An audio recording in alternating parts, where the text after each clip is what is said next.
নমস্কার। আজকে কন্যা রাশি সম্বন্ধে বলবো। এই বছরের শেষ 100 দিন কন্যা রাশি কীরকম যাবে সেই নিয়ে আপনাদের সামনে তুলে ধরছি। প্রথমে বলি, কন্যা রাশি বুধের জাতক, তাই আর এই 100 দিন যে বাকি আছে, এই দিনটা ভালো যাওয়ার জন্যে আপনাদের সবাইকেই বলবো, বুধবার দিন করে গণেশ পুজো করুন যে কদিন আছে এই কমাসের মধ্যে। আর গণেশ পুজো করবেন, সবসময় লাড্ডু দেবেন, গণেশের বাহনকেও পুজো করবেন। আর গণেশের অন্তত দুব্বার মালা প্রতি বুধবারে 21টা দুব্বার মালা পরাবেন, তাহলেই দেখবেন অনেক সমস্যা মিটে যাবে, অনেক কাজে সাকসেস পাবেন।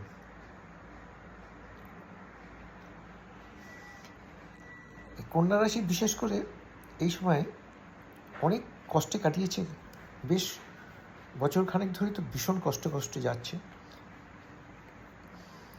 এখন একটু ভালো সময় এসেছে, ফ্যামিলি লাইফটা অনেকটা ইমপ্রুভ করবে, স্পাউসের সাথে রিলেশনটাও ভালো হবে, আর নিজেদের মধ্যে বোঝাপড়াটা একটু ভালো হবে আগের থেকে, খুবই খারাপ চলছিল।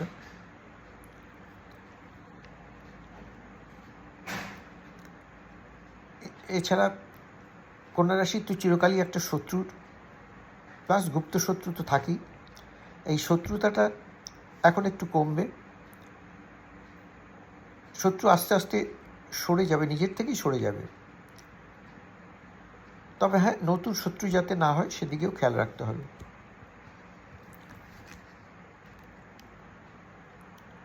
লোন যা ছিল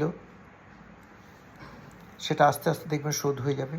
টাকা পয়সা যাদের ধার দিয়েছেন ফিরে পাচ্ছিলেন না, হয়তো কিছু ফিরেও পাবেন, সেই যোগটাও রয়েছে।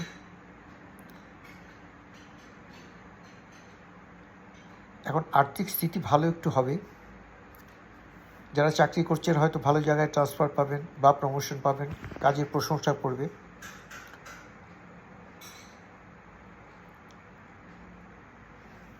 আর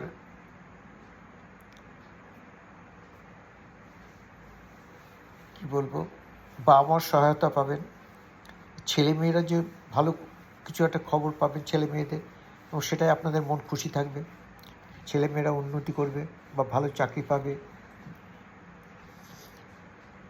বা কন্যা রাশি হলে তাদের সন্তানেরও জন্মার যোগ থাকবে এখন।